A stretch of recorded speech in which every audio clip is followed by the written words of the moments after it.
Apakah makan hewan merupakan pembunuhan makhluk hidup? Bukankah makan sayuran juga merupakan pembunuhan terhadap tumbuhan? Jawabannya, makan tumbuhan juga membunuh makhluk hidup dan akan menciptakan sedikit karma rintangan, namun akibatnya sangat kecil. Karena kita harus makan untuk melangsungkan hidup, kita memilih makanan yang memiliki kesadaran terendah dan rasa penderitaan paling sedikit.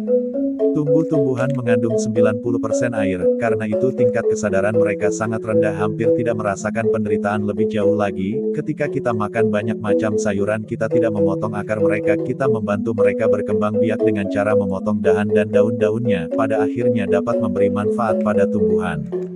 Karena itu, para ahli peperkebunan mengatakan bahwa memangkas tumbuhan membantu mereka berkembang lebih besar dan lebih cantik.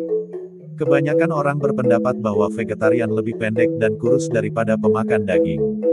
Vegetarian tidak selalu lebih pendek dan lebih kurus. Jika diet mereka seimbang, mereka juga dapat tumbuh tinggi dan kuat. Seperti yang dapat Anda lihat, semua binatang yang besar seperti gajah, sapi, jerapah, kuda nil, kuda, dan lain-lain hanya makan sayuran dan buah-buahan. Mereka lebih kuat daripada karnivora, sangat jinak dan menguntungkan bagi umat manusia. Namun binatang pemakan daging sangat buas dan tidak berguna.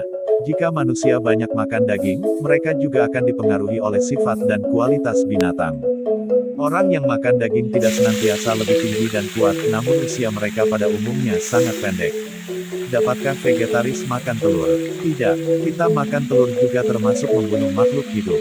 Sebagian orang mengatakan bahwa kita dapat membeli telur yang sudah dimandulkan, jadi memakannya tidaklah membunuh makhluk hidup.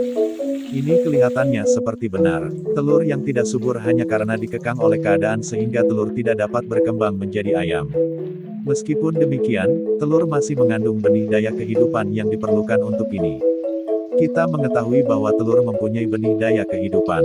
Sebagian orang menunjukkan bahwa telur mengandung gizi kebutuhan pokok, protein dan fosfor, yang penting bagi tubuh manusia. Namun protein dapat diperoleh dari tahu, dan fosfor dapat diperoleh dari banyak sayuran seperti kentang.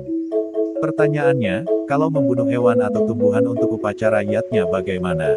Jawaban, pemakaian binatang dan tumbuh-tumbuhan sebagai sarana upacara yatnya telah disebutkan dalam Manawe Dharma Sastra. Tumbuh-tumbuhan dan binatang yang digunakan sebagai sarana upacara yatnya itu akan meningkat kualitasnya dalam penjelmaan berikutnya.